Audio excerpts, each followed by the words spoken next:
bismillahir rahmanir rahim alhamdulillahi rabbil alamin wassalatu wassalamu ala ashrafil mursalin sayyidil awwalin wal akhirin sayyidina wa habibina wa shafi'ina wa nabiyyina wa mawlana muhammadin wa ala alihi wa sahbihi ajma'in wa radiyallahu tabaraka wa ta'ala an qutbil arifin wa imam as-siddiqin abil abbas ahmad ibn muhammad at-tijani wa khulafa'il muhtadin wa ahli tariqatihi al-faizin ar-rabihin amma ba'du.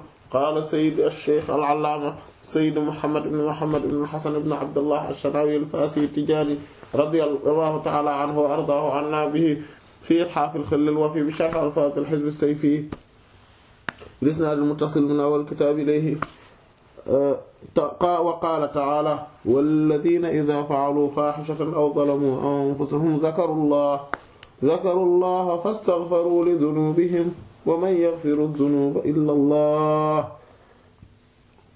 qaala fi al-ihyaa'i kaana rasuulullaahi sallallaahu alayhi wa sallam yukthiru an yaquula subhaanaka allaahumma wa bihamdika allaahumma ighfir lii innaka anta at-tawwaabu ar-rahiim. wa qaala sallallaahu alayhi wa sallam man akthara al-istighfaar ja'ala Allaahu lahu min kulli hammin farajan wa min kulli diiqin makhrajan wa razaqahu min haythu laa yahtasib ilaa aaxirihi. waaw kon xam nga ñu ngi yemoon ci Hizbu Sayfi ñaan bi fi ñu wax ne anta rabbi wa ana abduka amiltu su'an wa zalamtu nafsi wa i'taraftu bi dhanbi faghfir li dhunubi kullaha fa innahu la yaghfiru dhunuba illa anta yow buur yàlla yaay suñu borom subhaana rabbi yaay sama borom wa ana taman abduka sa jaam laa amiltu jëf naa su'an lu bon wa zalamtu te tooñ naa nafsi sama bopp wa i'taraftu te nangu naa bi dhanbi ci samay bàkkaar faghfir kon jéggalal lii ñeel ma zunubi samay bàkkaar kullaha li ñoom ñépp fa innahu li am ba des ndax li wér bu wóor mooy laa yaghfiru du jéggal az-zunuba bàkkaar yi illaa anta ku dul yow. voilà kon lii gisoon nañu ak nangu la maanaam jaam bi subhaanahu wa ta'aala dafa feeñal ne moom dafay def ay bàkkaar day def ay bàkkaar te bàkkaar yi muy def moom reconnaître na leen toroxlu na ci kanamu boroomam subhaanahu wa ta'aala wane na ak doye dem ci kanamu boroom subhaanahu wa ta'aala xam na ne dafa dëgmal ci tooñ te tooñ boppam la def mi ngi koy yëgle nag te xam na ni tamit yëg na te wane ni xam na ni amul kenn koo xam ne mooy jéggal bàkkaar yooyu ku dul yàlla boobu subhaanahu wa ta'aala. kon ki nga xam ne moom mooy kooku nag maanaam tooñkat boobu moom borom bi subhaanahu wa ta'aala moom la wax ci aaya ba summa awrasna al-kitaaba alladhiina istafaynaa min ibaadinaa fa minhum zaalimun li nafsihi wa minhum muqtasidun wa minhum saabiqun bil khayraati bi idhnillah.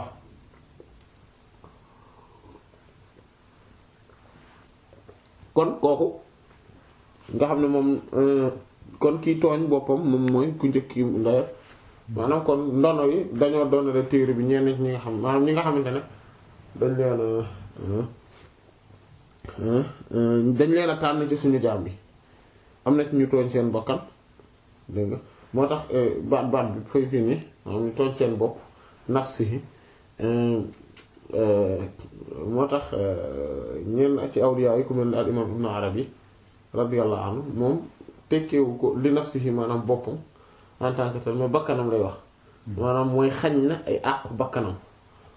voilà sinon ki nga xamante ne day wëlbati di def bàkkaar fu mu toll koo xam ne du maanaam du ku ñu tànn maanaam alladhina istafayna ba pare kooku yelloowul ndonoy téere bi maanaam kon maanaam ñoom noonu lañ ko gisee mais loolu beneen lecture la maanaam mooy buñ demee ci niveau bu kawe bi min baabil ishaara mais min baabil ishaara tegtalewul ne firi boobu baaxul mais dafay ni firi boobu boo xam ne li tax ñu tuddee ko firi la bu nitu yàlla yi min baabil ishaara maanaam ci jujju parce que ci zawq bi leen maanaam mooy goût wala connaissance gustative yi nga xamante ne moom la ñu amee ci seen borom subhaanahu wa ta'ala mooy waral ñu maanaam dañuy mos noonu moom mooy waral ñuy mën a am prix moo xamante ne bokkut ak prix bi nga xamante ne xëy na moom mooy bu superficiel bi ñu gën a xam wala bokk exégèse maanaam ak prix pas prix baat bi mais explication bi nga xamante ne moom mooy bi gën a accessible. yonent bi nag sallallahu alayhi wasallam dafay di tànn di def souvent firi boobu sans mu def firi bi nga xam te moom mooy li gën a xóot ndax waxam dafa gën a général par rapport ñeneen ñi donte ci biir firim boobu lu firi bi général day làmbaale ak li nga xam ne moom mooy particularité yi mu am maanaam li nga xamante ne moom mooy day làmbaale benn baatin boo xamante ne bu dëgër lay doon bu fort lay doon voilà parce que même li nga xamante ne noonu lay firé bi mu naan saabiquna saabiq wa muqtasiduna naajin minan naajin wa zalimuna maghfurun lahum même loolu dàqul tuul ak firi bi nga xamante ne moom mooy maanaam mooy ne ñu tooñ ci ñun dañ leen di jéggal tegtalewul ne amul parce que moom ci jëmmi boppam maanaam xoolal yéen ci yàlla Yunus alayhi salaam dafa tuddee boppam ne inni kuntu minaz zaalimiina te ànd ak ne xam nañ ne tooñ googu nga xamante ne moom la ñuy wax ci yenn ci maanaam tooñ googu tooñ gi ñu xamee ñëpp bu taxul ñuy wax tooñ gi ñu xamee ñëpp moom taxul ñuy wax voilà ni ki moom ci boppam yàlla daf ne ko inna fatahnaa laka fathan mubiinan mais lu ko njëkke li yaghfir laka Allah dégg nga maa taqaddama min dhanbika wa maa ta'akhkhar gis nga ubbeegu rëy gi ko yàlla ubbeegu biir gi fatx bu mag boobu bu biir boobu yépp mu ne pour mu jéggal la voilà xam kon ce qui veut dire que ci tooñ noonu maanaam kon dàqontewul gis nga prix moomu dàqontewul ak prix mi nga xamante ne min baabil ishaara la ci zawq la jóge dàqontewuñu voilà parce que maanaam kon ki tooñ boppam mooy ki nga xamante ne moom mooy maanaam dafa am donc ñaari sens c'est-à-dire que ñaari firi yi dàqonte wuñ mais niveau bi ñu firee mbir mi ñoo bokkul voilà niveau bi ñu leen firee ñoo bokkul kii nga xamante ne zalimun li nafsihi la ci niveau bi gën a ndawe bi gën a général bi gën a global bi gën a général mooy dafa tooñ boppam c'est-à-dire que donc le fait que muy def bàkkaar tooñ na kon yàlla ñi mu tànn ce qui veut dire que ni xeetu Seydina Muhammad sallallahu alayhi wasallam ñoom ñëpp yàlla daf leen tànn waaw xeet bi yëpp yàlla daf leen tànn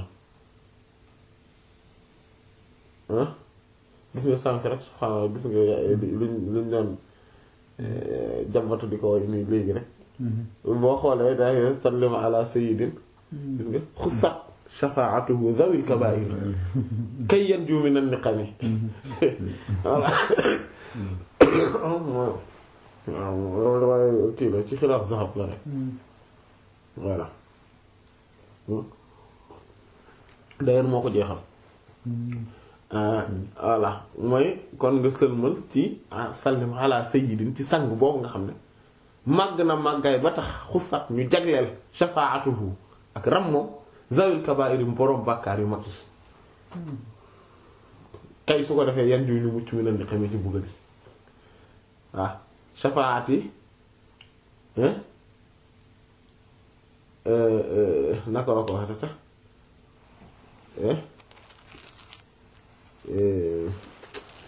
subhaanallah ma shafaati li ahlil kabaa'ir voilà addaxiruha li ahlil kabaa'ir voilà sama gramu dama ko yent bi saa sama gramu dama ko dëxëñ dencal ko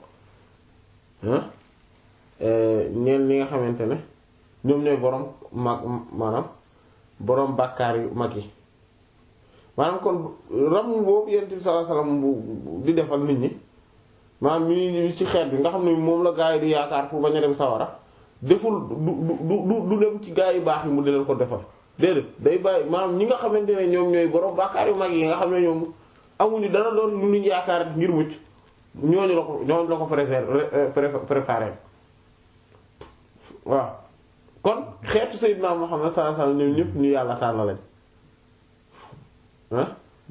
voilà maanaam loolu mooy de manière globale maintenant de manière particulière maanaam mooy léegi bu ñu bëggee dem ci niveau wilaya yu mag yi là par contre ñi ñu tànn pour ñooñu noonu mooy ñi nga xamante ne seen bakkan lañu tooñ mais pas maanaam mooy dañu xañ seen àq parce que tooñ loolu la mooy xañ àq bi mais du ñoo xamante ne dañu nekk di bàkkaar fu ñu tollu ñooñu taxul ñuy wax waaw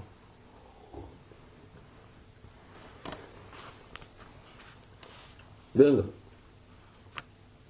moo tax prix bii nga xamante ne moom la ko Yonent bi sallallahu alayhi wasallam firi yépp loolu la maanaam ne as-saabiqu kon ku jiitu ko yadxulul jannata bi ghayri hisaab day dugg àjjana wal muqtasid ki diggu doomu gi mooy ki nga xam te ne entre les deux la voilà nekkul un grand pécheur nekkul ni plus quelqu'un de très vertueux kooku ku maanaam kuy def bàkkaar ki tuyaaba yu bari kooku moom wal muqtasid yu xaasaba xisaaban yasira dañ ko àtte goo woyof maanaam mooy gaara gi su ma yadxulul janna après mu dugg àjjana waaye waa ma zalimu li nafsihi gis nga ko maanaam ki tooñ bopp nag nee na fa yuhbasu hatta yazunna annahu la yanju thumma tanaluhu rahma fa yadkhulul janna kooku tamit dañ koy maanaam mettre en garde à vue voilà garde à vue ba mu foog ne day du mucc te ñu daal koy jéggal dégg nga thumma tanaluhu rahma ar-rahma maanaam yërmande gi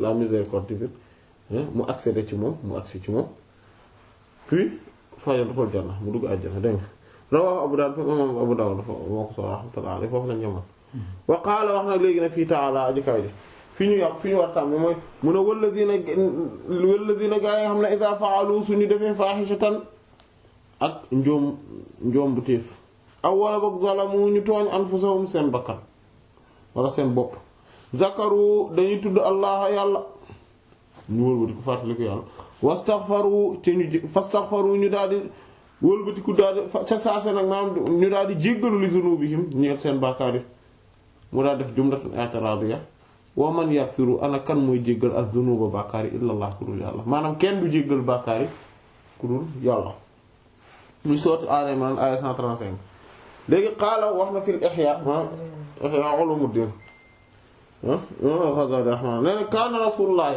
nee na ndawal yàlla sallallahu alayhi wasallam nekkoon na koo xam ne yusir daan bari an yaqula daan wax naan subhaanaka allahumma wa bihamdik allahumma ighfir li innaka anta tawwabur rahim subhaanaka tudd na gàcc sag sellate tudd na ma sag sellate subhaanaka gàcce ngàllaamaa yow allahumma yow buur yàlla mu ci turi rafet rek ne la yëkkati ki wa bihamdika ak it ci di la sant allahumma yow buur yàlla bi ci turi rafet rek ne la yëkkati ki ighfir lii jéggal ma innaka nag li wér ma yow anta yow yàlla dëgg-dëgg at-tawwaabu yow yaay ki nga xam ne yow yaay kii nangu tuub maanaam yaay tuubal di nangu tuub tamit ar-rahiim yow yaay ki nga xam ne yow yaay yaatu yërmande.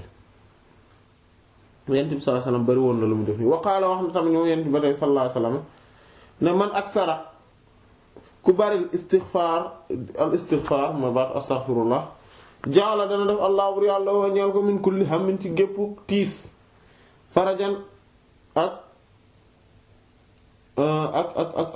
fajuk aajo lu ko tiis lu nekk yittil ko yàlla dana ko ci fajal aajo wa min kulli diqin ak ci bépp xat-xat bu mu nekk rek maxrajan ak maanaam ak porox ndox mu def ba génn lu mu ci génn wala sa xawate dana ko wërsëgal min haythu la yahtasib ci fu mu dul woon ceyt maanaam fu mu ko dul woon yaakaar te loolu moom mooy li nga xam ne d'ailleurs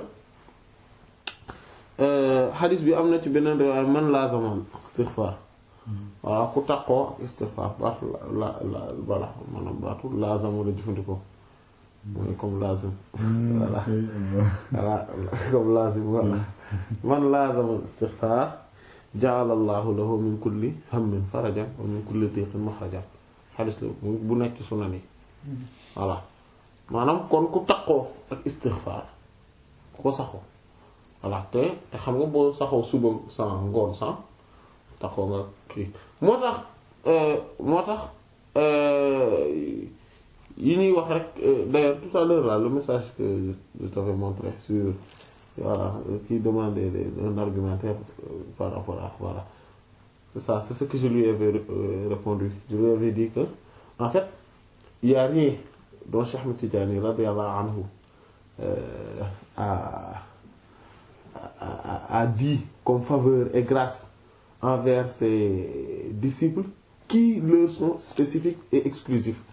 C'est-à-dire que si on regarde le Coran et la sunna du prophète sallallahu alayhi wa sallam, on verra souvent des catégories de musulmans qui ont fait certaines œuvres qui leur permettent d'accéder particulièrement à ces faveurs que Cheikh Ahmed Tidiane radiyallahu anhu a dit que ce sont des garanties de la tariqa. Donc il n'y a pas, ce ne sont pas des choses qui viennent de nulle part. Voilà, ce sont des choses qui, en scrutant le Coran et la Sunna, on peut facilement accéder à ces informations. Et que maintenant, en dehors de tout ça, il y a la miséricorde, c'est-à-dire que la faveur qui est entre les mains d'Allah et qu'il attribue, qu'il donne à qui il veut, comme le postule le Coran. Et il y a autre chose aussi, le fait que le prophète sallallahu alayhi wa sallam, c'est-à-dire que Cheikh Ahmed Tidiane radiyallahu anhu étant un saint au-dessus de tout soupçon, donc on ne peut pas le soupçonner d'avoir forgé ou d'avoir inventé ces paroles, et qui dit avoir reçu ces paroles du prophète sallallahu alayhi wa sallam, cela suffit largement pour accepter cette parole-là. Et donc, comme il est au-dessus de tout soupçon, et qu'il a reçu ces paroles du prophète sallallahu alayhi wa sallam, et qu'ils ne sont pas en contradiction avec le Coran, ni avec la sunna du prophète sallallahu alayhi wa sallam, donc on peut facilement accepter que cela soit une vérité absolue. Voilà. Dont on ne doit pas remettre en cause. Voilà. Et que c'est, voilà, et ça n'a pas besoin d'argumentaire, voilà, de 1000 pages. Voilà, c'est assez logique, quoi. Voilà. Et donc, voilà, comme le mot lazim, comme le prophète quand il dit man lazama istighfar, celui qui fait régulièrement, de manière régulière, donc, voilà, qui s'attache avec au istighfar, donc Allah subhanahu wa ta'ala lui résolvera ses soucis, mais aussi dans toutes les circonstances de difficulté qu'il se trouve, Allah subhanahu wa ta'ala lui donnera une porte de sortie, et il lui donnera une subsistance d'une manière et dans des circonstances qu'il n'a pas, qui sort de son calcul, qui sort du calcul. Mais par exemple, ça c'est un des hadiths qui mettent en évidence cette garantie que Cheikh Ahmed Tidiane radiyallahu anhu a affirmé, a donné à ses disciples. Voilà, que tous ceux qui sont ses disciples donc vont sortir de tout de leurs soucis, etc. Voilà, en tout cas tout ce qu'englobe ce hadith comme garantie, parce que eux ils font au minimum 230 istighfar par jour. Voilà, il y a le 100 le matin, le 100 le soir et les 30 de la wazifa. Voilà. Pourquoi maintenant? C'est-à-dire que cette garantie là, pourquoi c'est trop? Pourquoi on considère que cela doit être trop, alors que c'est un hadith du prophète sallallahu alayhi wa sallam. Voilà, cela ne sort pas. Hein? Voilà, donc le wird, effectivement, les lazim de la tariqa, c'est-à-dire que les zikrs obligatoires de la tariqa suffisent largement pour sortir de toute difficulté et d'être dans de bonnes conditions de vie. Voilà. Et de ne pas être dans des soucis perpétuels, continuels, sans limite. Maintenant, cela n'est pas en contradiction avec le fait qu'on puisse être dans des moments d'adversité et d'épreuve. Voilà, parce que c'est avec cette épreuve-là qu'on évolue également spirituellement. Mais on ne sera jamais humilié ou dans l'ignominie, voilà, ou non, un disciple de Cheikh Ahmed Tidiane n'est jamais dans ces circonstances-là. Il relèvera toujours sa tête, il sera toujours dans la dignité, voilà, quelles que soient les difficultés qu'il traverse. Parce que ces difficultés-là aussi ce sont des épreuves et qui font partie de la vie de tous les jours, certes, mais aussi de son cheminement spirituel. C'est-à-dire ce qui le forge spirituellement. Voilà. Et donc on peut pas dire que c'est parce que c'est-à-dire qu'on ne peut pas soutenir qu'on est dans une contradiction. Non. les compagnons du prophète sallallahu alayhi wa sallam étaient ceux qui s'attachaient le plus au istighfar, c'est-à-dire que à la formule d'imploration du pardon divin. Et pourtant, ils vivaient aussi des moments difficiles, mais ils relevaient toujours la tête, ils n'étaient jamais dans l'ignominie, dans l'avilissement, non. Voilà. Et c'est ce que donc c'est ce que cela englobe. Voilà. Maintenant, passer ce moment, c'est-à-dire que d'épreuve et qui est obligatoire dans le cheminement, après ils reviennent en état normal, tout simplement, dans l'élévation, aussi bien matériellement que spirituellement, aussi bien économiquement que politiquement, que socialement, économiquement, etc. Et même un disciple de Cheikh Tidiane radiyallahu anhu qui est dans ces conditions d'adversité et de difficulté n'est jamais dans une situation où les gens ont de la peine à le voir, voilà, ou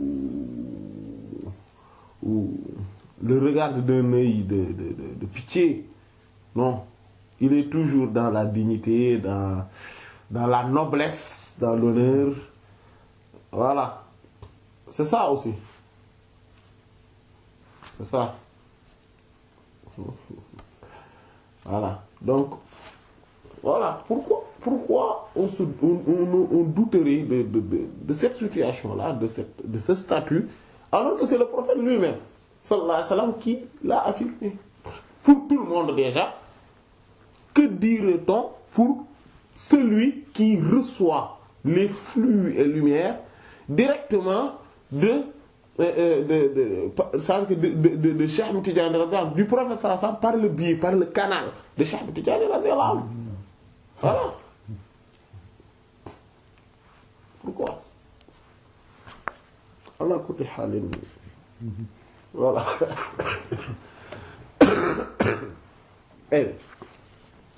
Dégg nga mu ne war a waa solo na kon waaw yaakaar naa jor ñu koy wax ci wolof li mu wax ne waaw ñi koy déglu waaw dégg nañ tubaab de ci jot mais est-ce que ñëpp la bon ñu koy résumer rek voilà donc Cheikh Ahmed Tidiane voilà radiyallahu anhu kon li mu wax ci ni ngëneel yi am ci waa tariqa bi boole na ci ne maanaam garantie bi mu leen garantie ne seen aajo yi dañuy faju yàlla da leen di maanaam buñ duggee ci xat-xat yàlla da leen ko yombalal et cetera ak yu mel noonu ak borom di leen wërsëgal fu ñu ko dul yaakaar ak yu mel noonu te pourtant loolu waruñu ci dute ndax yonent bi sallallahu alayhi wasallam moo ko wax voilà te amul dara ci tariqa bi lu ñu wax lu dul boo delloo ci alxuraan wala ci sunna yonent bi alayhi salaatu wasallam def na ko ci mën a fekk voilà en gros loolu lañ wax voilà mu ne kon war a waa solo na Abu Hurayra radiyallahu anhu an nabi jël seen bi sallallahu alayhi wasallam qaala dafa wax ne innal mu'mina li wér boor mooy aji gëm ji iza aznaba bu bàkkaaree bu jëfee ab bàkkaar zanban muy ab bàkkaar kaanat dana nekk nuqtatan ab tombe sawda bu ñuul fi qalbihi, donc un point noir dans son cœur. Ça veut dire, quand il commet un péché, il y a un point noir qui est gravé dans son cœur. Dégg nga fa in taaba su tuubee wan nazaa wala mu bàyyi mu roccee ko wastaghfara mu jéggalu suqila dégg nga ñu nàmm qalbuhu xolam min haa ci moom. Donc voilà, avec le repentir, avec le fait qu'il cesse de ses actes, donc Allah subhanahu wa ta'ala lui astique le cœur, voilà, de cette gravure noire, voilà. Léegi nga fa in zaadat su dollee maintenant, voilà, avec l'augmentation donc du péché aussi, c'est ce point noir augmente. Donc fa in zaadat bu dollee ko rek zaadat loolu dégg nga baax mu dollee ko hatta taghallafa ba nga xam ne nag léegi day fees day day muur complètement qalbuhu xolam voilà fa zalika loolu mooy ar-raan c'est-à-dire que c'est le raan alladhi bi nga xam ne mooy xomat c'est l'oxydation du cœur voilà là comme le fer se filtre la rouille voilà et donc cette rouille va s'imprimer dans le cœur à cause du nombre considérable de péchés dégg nga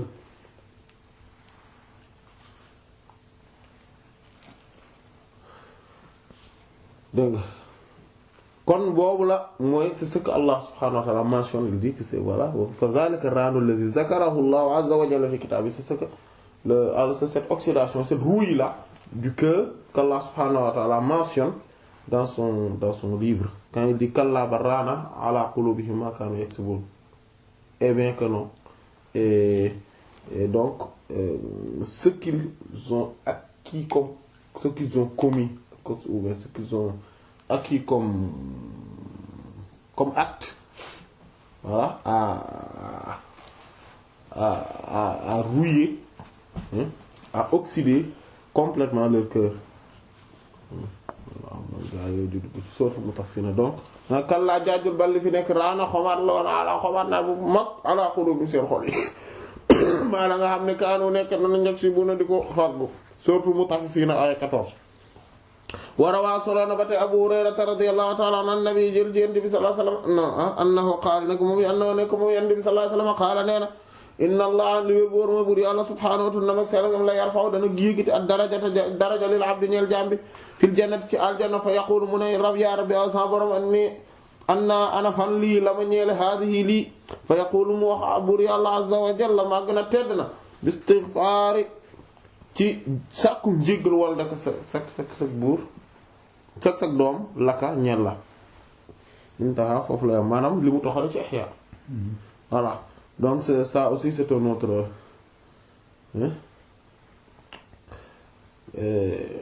autre hadith où le prophète sallallahu alayhi wa sallam a dit que certes Allah, glorifié soit-il, élèvera à un degré c'est-à-dire que un serviteur à son serviteur, un serviteur au paradis, c'est-à-dire un degré, un très haut degré au paradis, et que ce serviteur dira: oh mon Seigneur, mais d'où j'ai acquis tout cela?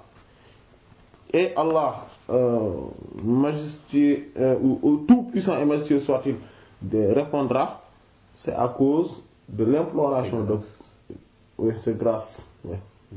Ou bien c'est par, voilà, plutôt par, voilà, par l'imploration du pardon de ton fils, voilà pour toi, à ta faveur, voilà. Donc c'est pour ça que tu as acquis cela. Donc lii la taxawal ci Ihya Ulumuddin Imam al-Ghazali rahimahullah wa qaala wax na moom Yonent bi sallallahu alayhi wa sallam nee na maa asarra wiyul mooy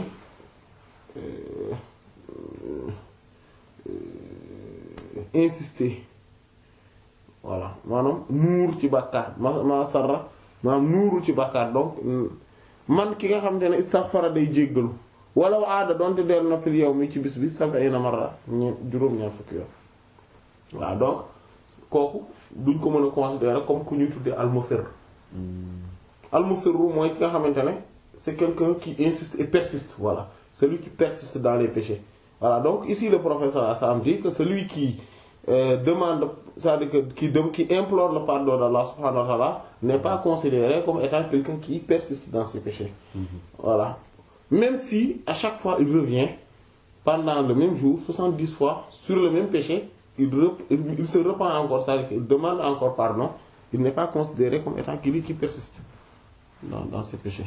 Et c'est très important cet aspect-là, aspect boobu dafa am solo. Voilà, que ñuy bàyyi xel loolu. Voilà, il faut pas se dire que voilà, bon, je vais pas demander pardon, je vais pas laisser ce péché-là parce que de toute façon après je vais y retomber. Non, il faut pas se dire ça. Voilà, c'est vrai, wa tarkuka tawbata khawfa an ta'ud ila al-ma'asi kayda iblis al-marid, c'est ce que Cheikh Ahmad Bamba alayhi ridwanullah a dit, voilà, le fait que tu abandonnes, tu délaisses le repentir par peur d'y retomber, de retomber, c'est-à-dire que dans le péché, dans la désobéissance, ceci est en effet une ruse, une stratagème de Shaitan, voilà, de Iblis, quoi. Voilà. Voilà. Voilà. Donc, et c'est important cette parole, c'est important à retenir parce que beaucoup tombent dans ce piège-là.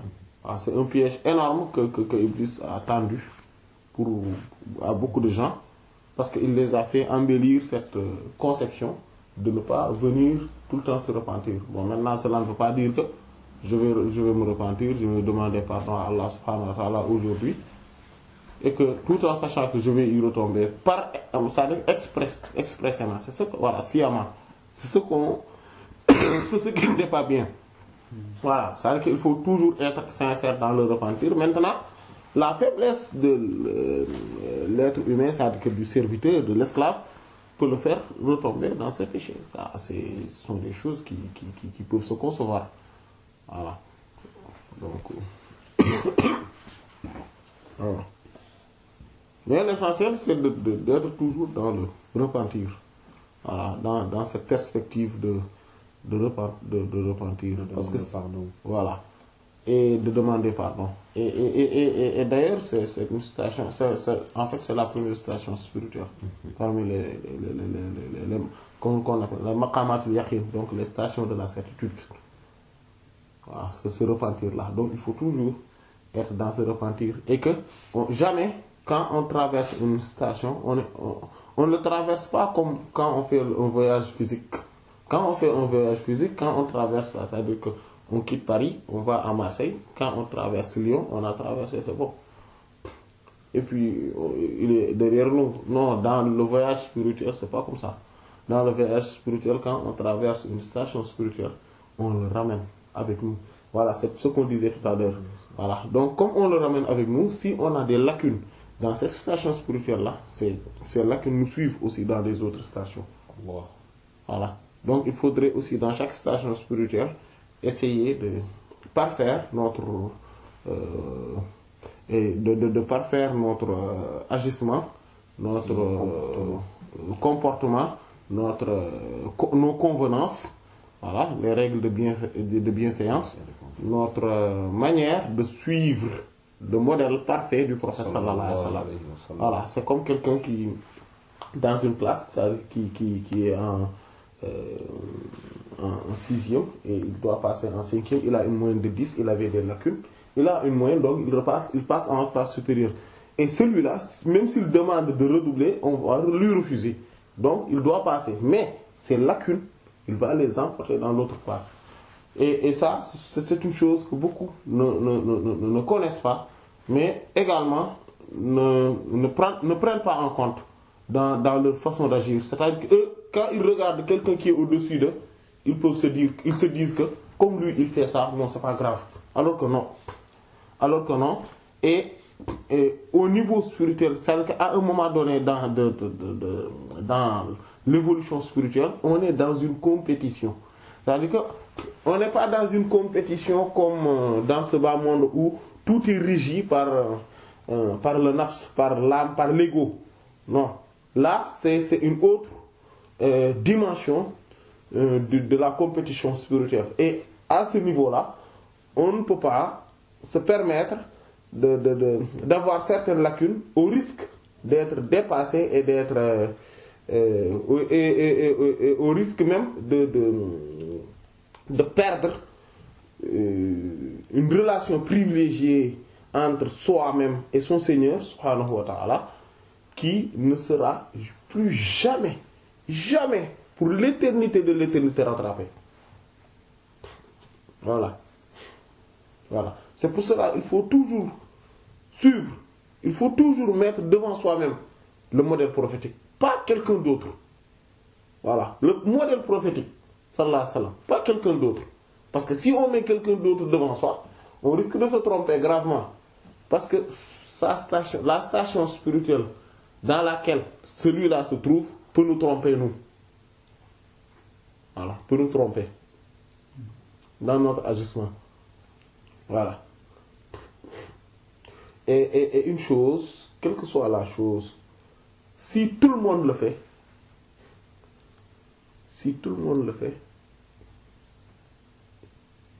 cela ne signifie pas que c'est une bonne chose. Ou bien c'est la meilleure des choses. Si toutefois, le prophète sallallahu alayhi wa sallam agissait autrement.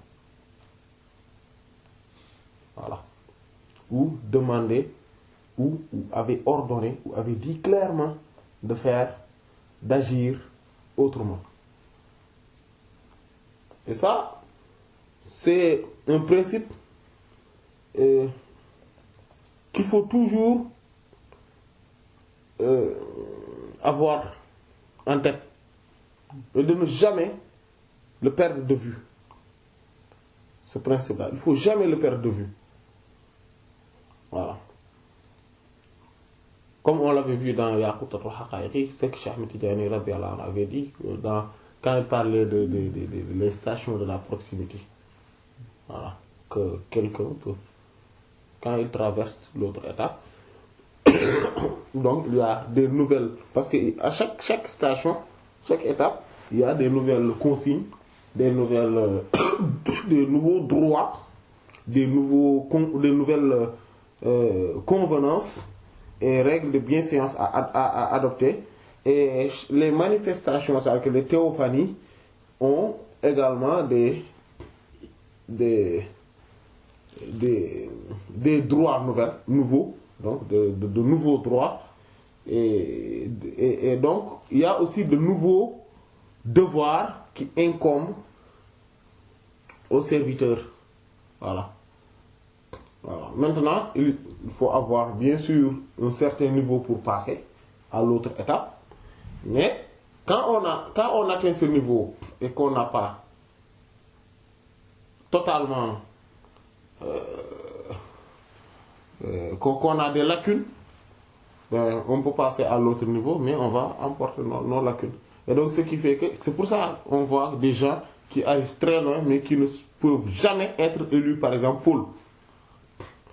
Voilà. Et d'autres qui ne seront, qui peuvent être même qui peuvent arriver être un pôle, c'est-à-dire que dans le sens global du terme, être même jusqu'à même arriver dans l'assemblée des saints, le diwan, mais ils ne peuvent jamais être parmi les afrad. Voilà, jamais. Il y en a d'autres qui peuvent accéder, voilà, à ce niveau-là, mais qui ne peuvent jamais être parmi les mafatih, parmi les ahlul itlaq, etc. Voilà, donc il faut toujours rester dans cette optique parce que les ahlul itlaq, c'est-à-dire que les gens, donc les ahlul mahabba, donc ces mafatih al-kunuz ont la spécificité de voir le prophète sallallahu alayhi wa sallam comme esprit, c'est-à-dire que leur tout c'est le prophète sallallahu alayhi wa sallam.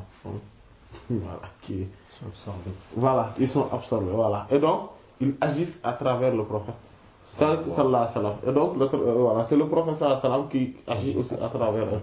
Donc ils sont des silhouettes dont l'esprit et le prophète sallallahu alayhi wa sallam. Voilà.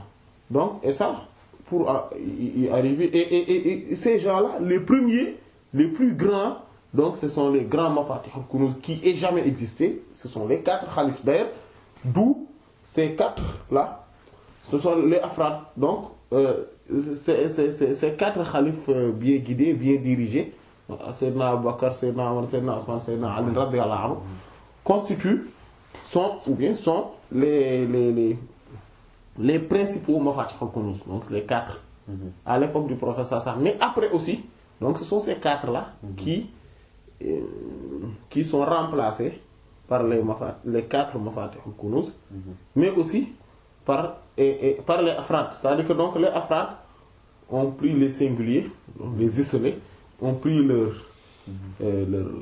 place, leur station à partir de ces 4. de ces 4 khalifes. D'accord. Voilà. Donc, Et ceux-là, c'est le prophète sallallahu alayhi wa sallam a dit à titre personnel que ma station spirituelle à moi, vous voyez, donc, c'est-à-dire qu'à eux est semblable au mien. Dans ce sens-là, c'est-à-dire que c'est pour ça qu'il dit que suivez-moi, mon exemple, mais aussi l'exemple des khalifes bien dirigés après moi. Voilà, parce que c'est lui leur esprit, c'est lui leur, voilà, qui agit à travers eux, c'est lui leur, voilà. Alaykum bi sunnati, donc voilà, ma tradition, donc je vous recommande ma tradition et la tradition de mes 4 khalifes bien dirigés. Voilà. Donc c'est important d'avoir cela comme ça, veut dire que c'est eux les modèles. Donc les afrades en fait sont les héritiers. Oui. Sont les héritiers des 4 khalifes, oui. Qui étaient les mêmes. Voilà. Et que donc donc il y a les 4 Mafatihul Kunuz et les 4 autres parmi les afrades dans le Diwan Salihin, voilà, dans l'assemblée des saints. Et donc ces 4, voilà, ce qui fait qu'ils sont 8. Donc ces 8 là, ils ont aussi le privilège d'avoir d'être parmi les 8, c'est-à-dire que d'être des reflets ou bien des miroirs des 8 anges, les kérubiens, c'est-à-dire que les al-Kurubiyun, voilà, al-Muhayyamun, donc ceux qui sont éperdus d'amour, voilà, qui sont ceux qui portent le trône, voilà. Donc d'ailleurs on dit que même que maintenant aujourd'hui là c'est-à-dire que là maintenant ils ne sont que 4, donc les reflets des 4 Mafatihul Kunuz, et que c'est le jour de la résurrection qui seront 8. Voilà. Voilà, mais bon. Mais en tout cas, ils sont 8 en gros. Voilà. Et donc, ils sont leur cœur. Bon, eux ce sont ils sont dans la proximité, hein, parce que c'est eux qui portent le trône, donc ils sont dans la proximité divine. Voilà. Dans la proximité.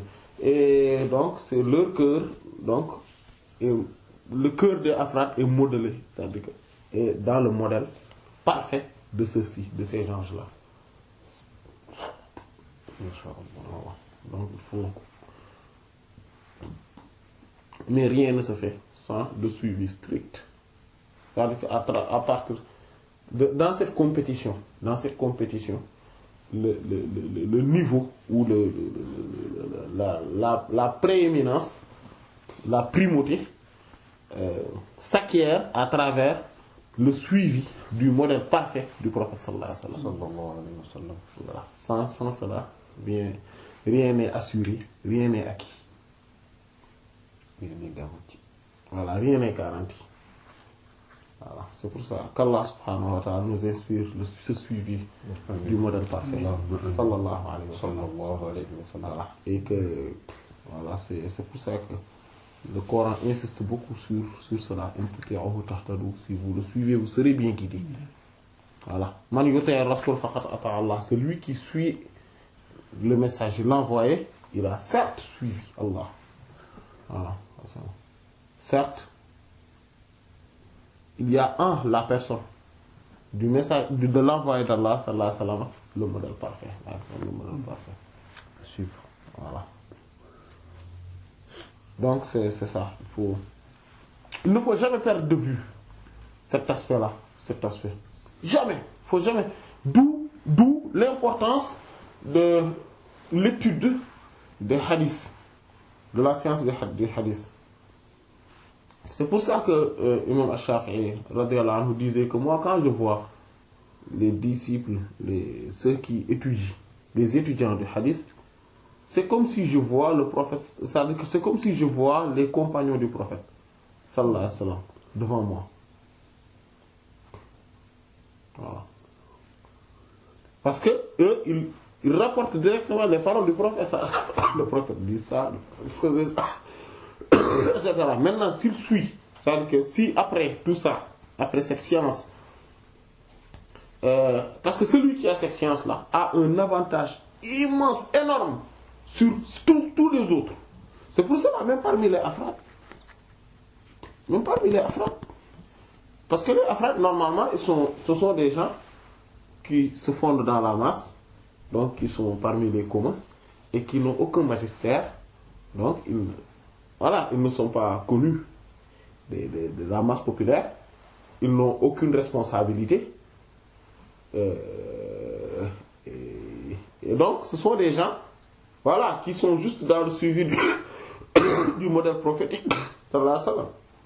Voilà, ils peuvent dispenser des connaissances à tous ceux à leur entourage et à tous ceux qui sont là pour recevoir la science, comme Sayyidina Khadir alayhi salam, comme il le faisait. Voilà, c'est-à-dire que quand il rencontre quelqu'un qui lui dit que je veux te suivre et que je veux que tu me donnes de ce qu'Allah subhanahu wa ta'ala t'a enseigné, de cette science, ils sont là pour donner cette science, ils sont là pour dispenser cette science.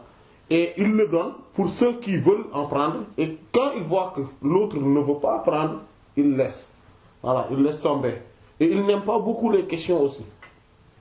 Voilà, ils ne sont pas... Ils n'aiment pas beaucoup les questions. On l'avait avec Seydina Moussa. Ouais, ça là, voilà. Ils n'aiment pas les questions. Voilà. Donc, voilà. Ce sont des gens qui aiment que tu écoutes, après tu t'en vas. Voilà. Et donc... Ils ont envie de te donner, ils te donnent ce qu'ils ont à te donner. Exactement. Ils ne discutent pas. Voilà. Ne sois pas là en train de poser des 1000 questions, etc. Voilà. Voilà. Et donc, il y a... Non, ils sont spéciaux les afrad. Ah oui. Voilà. Donc, ils n'ont pas... Mais ça, c'est la majorité des afrad. Ouais. Et d'ailleurs, c'est une station spirituelle, ce qui est étonnant, c'est ça. Que beaucoup, même parmi les saints, ne connaissent pas d'existence. Et c'est ça qui est impressionnant aussi. Ils ne savent pas de délimiter, les connaître. Il n'y a que de rares saints qui connaissent leur existence. Et d'ailleurs, c'est pour cela qu'ils n'arrivent pas à dire, quand ils citent par exemple un des afrad, ils ne disent pas que il était un fard, c'est-à-dire qu'il était un singulier ou il était un mafatih, c'est-à-dire que le mot mafnoum, voilà. Voilà. Ils disent que oui, c'était un véridique, un siddiq. Voilà. Parce que, voilà, comme on disait l'autre jour avec l'imam Ahmad. Voilà. Donc eux, ils ne savent pas, ils ne le connaissent pas, parce qu'ils ne connaissent pas cet aspect-là. Voilà. Et cette situation qui est... Parce que eux, ils sont toujours dans la dissimulation. Voilà, ils sont dissimulés. Voilà. Ils sont cachés en fait. Ils sont cachés. Voilà. Le voile il est toujours là. Non, voilà. D'ailleurs, même au niveau de l'Assemblée des Saints, c'est-à-dire que il n'y a que le pôle, le qutb, qui les voit et qui connaît leur identité. Et son autorité sur eux s'arrête là. Voilà. Sur le fait qu'ils puissent les voir. Voilà. Donc c'est pour ça qu'ils disent que kharijuna an da'iratul qutb. Voilà. Eux, ils sortent du cénacle du qutb, c'est-à-dire que de l'autorité, du cénacle, du cercle, de l'autorité du pôle. Voilà. Radiyallahu anhum. Et donc,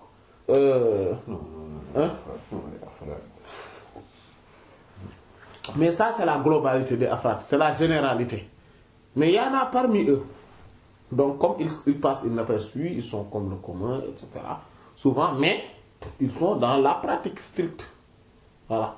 Donc celui qui ne les connaît pas pense que c'est une personne qui est géniale, bien, parfait, n'importe. Voilà. Mais il ne soupçonne pas leur réalité. Voilà.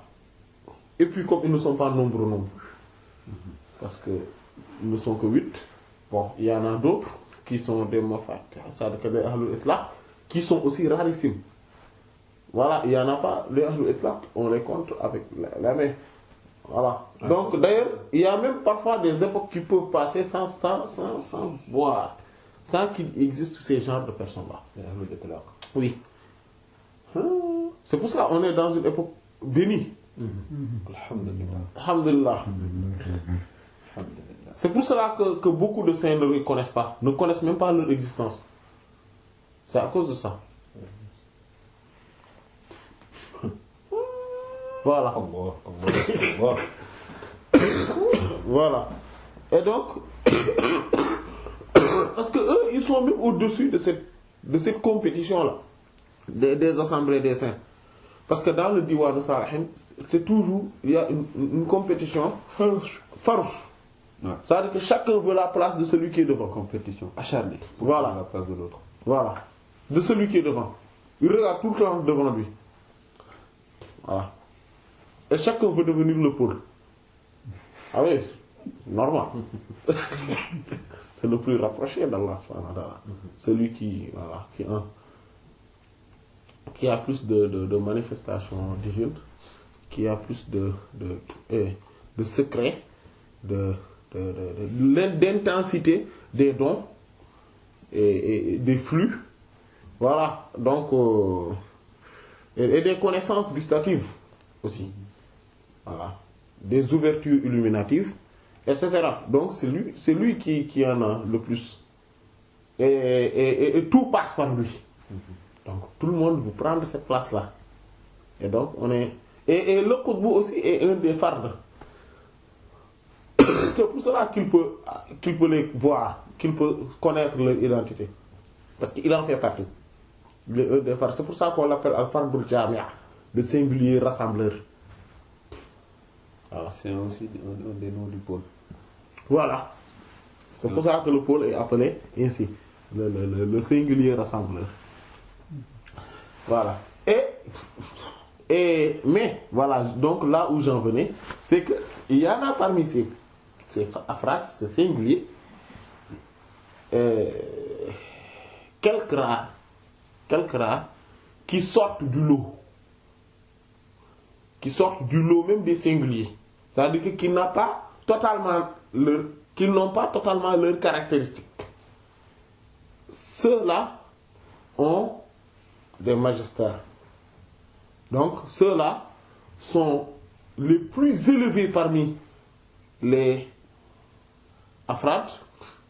Et donc, sont ramenés encore, c'est-à-dire qu'on leur demande de revenir sur terre, comme le prophète, parce que le prophète aussi fait partie d'eux. Il était un farde, en fait, il faisait partie des afrades avant la mission prophétique. Donc, voilà.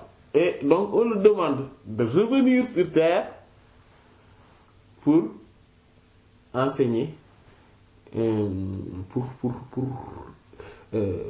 réformer, voilà, les gens, pour les remettre, ou bien pour les mettre dans le bon chemin, pour les guider, pour les orienter vers la droiture, vers la rectitude, vers la sunna du prophète sallallahu alayhi wa sallam.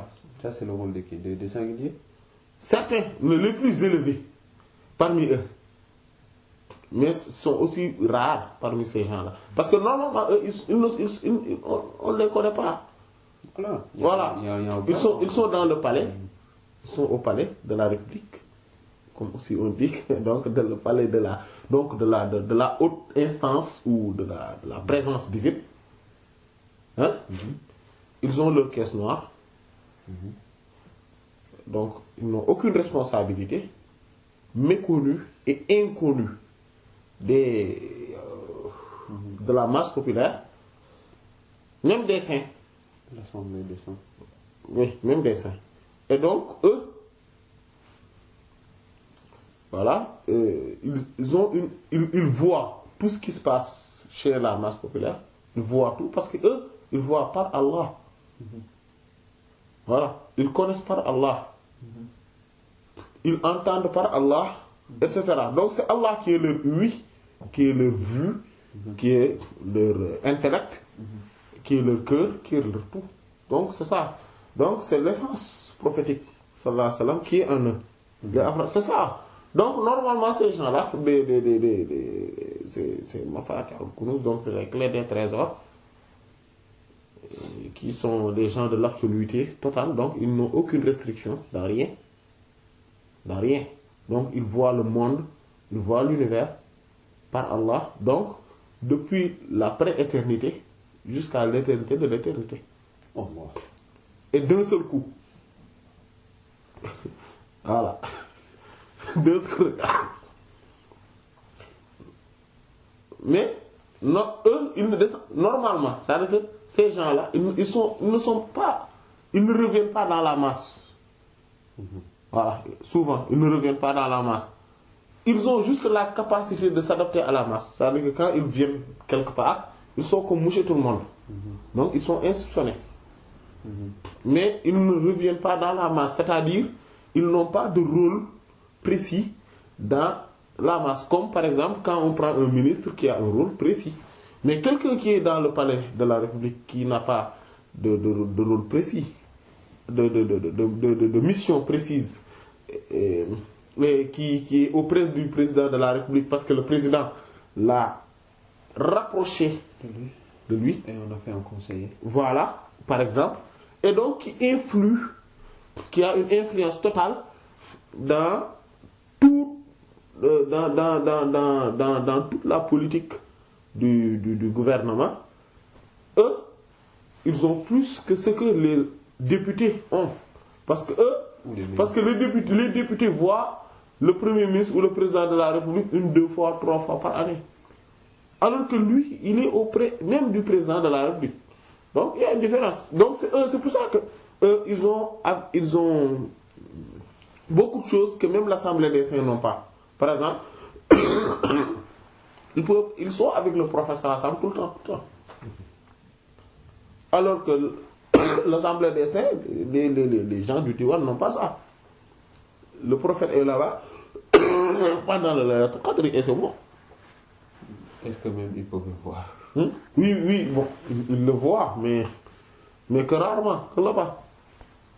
Voilà, donc eux, ils ont beaucoup de choses. Ils ont beaucoup de privilèges, ces gens-là. Donc, c'est Mofaté. Donc, ces gens de l'absoluté, de l'amour total, voilà. Et qui sont même, donc, inconnus. C'est-à-dire qu'ils sont inconnus, jusque même chez les saints. Même les saints ne les connaissent pas. Mais eux, ils voient tout. Ils voient tout ce qui se passe dans le Diwan. Dans l'Assemblée des saints. Mais ces gens-là n'ont pas tous, donc n'ont aucune responsabilité. Mais parfois, ils peuvent être, on peut leur dire que vous, par exemple, on peut en prendre 1 ou 2 ou 3. De temps en temps, on leur dit que mais toi, tu fais partie des meilleurs. Parmi ces gens qui sont là, les rapprochés.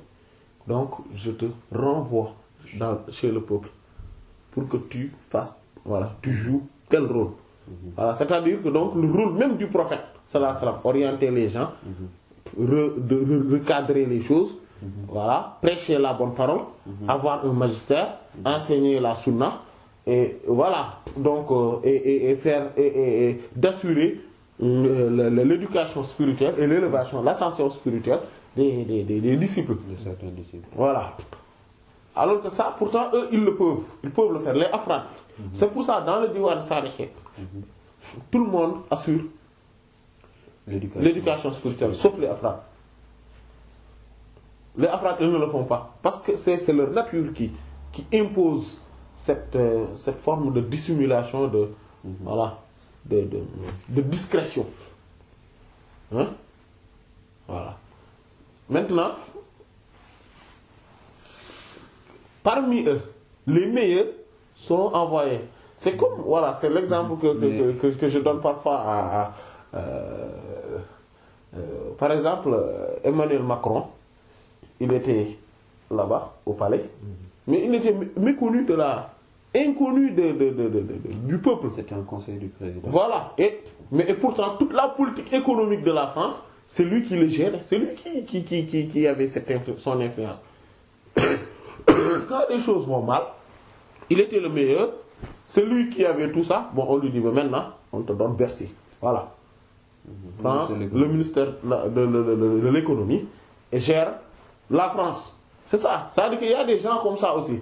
Donc, il y a des gens comme ça dans la présence divine, dans la haute essence divine, dans ceux qui sont dans cette proximité. On leur parachute parfois. Maintenant, ces meilleurs-là, voilà, comme par exemple Ibn Abbas, il en faisait partie. Et pourtant, voilà. Faisait partie de la. Oui, mais il avait ce rôle-là. en même temps, bon, on n'en parle pas des 4 khalifes, des 4 grands khalifes, les 4 bien dirigés. On n'en parle pas, parce que eux, ils sont le modèle parfait du prophète. Sallallahu alayhi wa sallam. Voilà. Mais, voilà, et parmi les autres, Afrad, il y a Ibn Abbas, Zaynul Abidin, il y a Imam Ahmad ibn Hanbal, etc. Sayyid Abdul Qadir al-Jilani, il y a un grand des Mafatihul Kunuz, etc. Il y a les Cheikh Ahmadou Bamba, tout ça, etc. Donc eux, et il y a d'ailleurs Cheikh Ahmed Tidiane, qui faisait partie des Mafatihul Kunuz, et après il est devenu même le pôle, en même temps. Voilà. Et c'est là où on voit la grandeur de Cheikh Salah qui et en même temps donc qui fait partie de ceux-là. D'ailleurs, quand il parle aux disciples en tant que quelqu'un qui fait partie de ceux-là. Mais et pourtant, il est également full secours aussi. Donc voilà, et là il a cette double casquette. Voilà. Mais dans son discours, dans sa façon de faire, il est dans le magistère. Il n'est pas dans la khilafa. Voilà, il est dans ce magistère tout le temps. Voilà, donc ce sont ces afrades-là qu'on a demandé de revenir sur terre et d'orienter les gens, de les guider, voilà, de les mettre dans la droiture, dans la rectitude. Et donc ce sont des gens qui sont, en fait, ils sont rares. Ce sont donc voyez-vous que voilà, que ce sont des gens rarissimes. Donc ils ne sont pas nombreux des gens de ce type-là.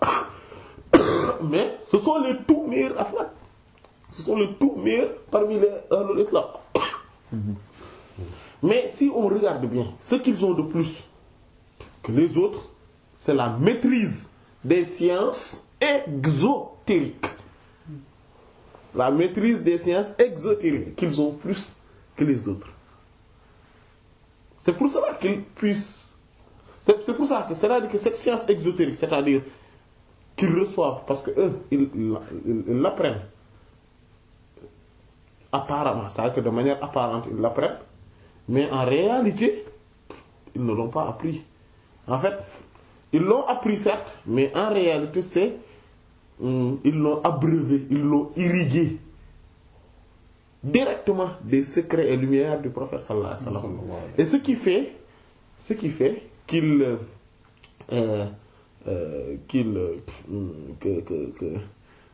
ont plus, c'est-à-dire que cette mission-là est un plus surplus, donc qui les élève au-dessus de leur père, de leur semblable parmi les afrades, voilà, parmi les singuliers. Voilà. Donc c'est pour ça, d'où, voilà. Donc ce que je voulais dire par là, c'est juste qu'il ne faut pas négliger ce suivi. C'est-à-dire que ceux-là qui ont appris par exemple des sciences du hadith et toutes les sciences qui tournent autour. Donc il y a le tafsir, voilà. Bon, en fait, toutes les sciences sont autour du tafsir. Et voilà. Et même la science du hadith, et si on veut le parfaire, il faut être dans le tafsir. Voilà. Ou bien, il faut pour parfaire le tafsir, il faut être dans la science du hadith. Mais il y a aussi la sira. Mais la science du hadith, il y a la sira dedans. C'est ça. Parce que, comme on raconte, le professeur a fait telle chose, il a dit telle chose, il a vu telle chose, il a dit telle chose, à l'époque du prophète, il existait telle chose, etc. Ça, c'est la science du hadith. Voilà. C'est la sira est dedans. Et, d'ailleurs, la science du hadith, celui qui maîtrise la science du hadith, ou bien celui qui y est imprégné, connaît également ce qui est exact dans la sira et ce qui ne l'est pas. C'est pour ça Imam Ahmad rahmatullah alayhi ne considérait pas la sira comme étant une science. Il ne le considérait pas parce qu'il disait que c'était ils étaient laxistes. C'est une science laxiste en fait. Et c'est vrai. Parce qu'il raconte beaucoup de choses dans la sira. C'est tous les livres de sira ça. Il raconte beaucoup de choses qui ne sont pas exactes. Mais bon, il le raconte tout de même. Malgré qu'ils savent, parfois, savent que ça c'est pas vrai. Ou bien ce n'est pas authentique. Mais il le raconte tout de même parce que c'est la sira. Maintenant, c'est celui qui connaît, qui dit, écoutez, cette partie cependant n'a pas de preuve, n'a pas de dalil. Voilà. Donc, il faut faire attention par rapport à ça. Voilà. Mais celui qui a ces sciences-là, les sciences du hadith, en tout cas les sciences exotériques, de manière générale, le tafsir du Coran, l'exégèse du Coran, le fiqh, le usul, la aqiqa, le tafsir, les sciences du hadith, les qawaid, etc. Voilà, même les sciences des lettres, hein, les sciences, je veux dire pas des lettres, parce que ça c'est des sciences des connaissances, des mystiques, mais les sciences de la langue, voilà, la littérature, etc. Toutes ces sciences-là, celui qui les regroupe a un surplus.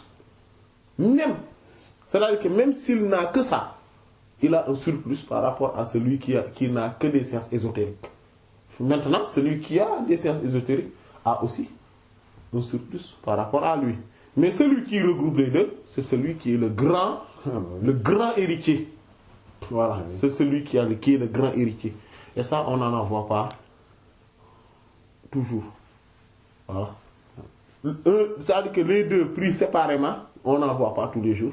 A fortiori, regrouper les deux. Et ce sont ces gens-là qui sont les tout meilleurs héritiers du prophète sallallahu alayhi wa sallam. C'est pour cela qu'on les redemande, donc ces gens-là, qu'on les redemande de redescendre. Et quand ils redescendent, comme voilà, ils ont la forme de tous les autres humains, ils ont leur verbe.